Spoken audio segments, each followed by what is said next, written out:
Brother Lawrence, born Nicholas Herman around 1614, was a lay monk in the Discalced Carmelite order in Paris, France.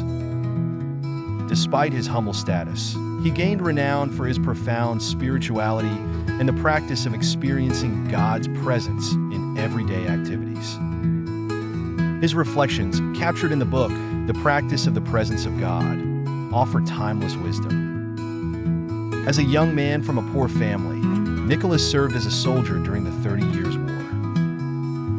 One winter, he saw a barren tree and envisioned its future blooming, symbolizing faith's renewal power. This moment ignited his spiritual journey. Following his military service, he joined the Carmelite monastery in Paris, performing tasks such as kitchen work and sandal repair.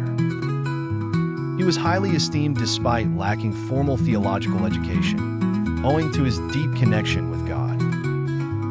Brother Lawrence's spirituality was characterized by simplicity. He believed that one could always be in God's presence, not only during formal prayers, but also through daily tasks.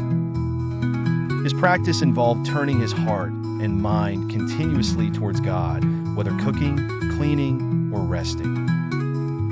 This approach emphasized that extraordinary acts were not necessary for divine connection. Love, trust, and awareness of God's closeness were sufficient. Any activity could become an act of worship if done with God in mind. Before his death in 1691, Brother Lawrence shared his wisdom with many visitors.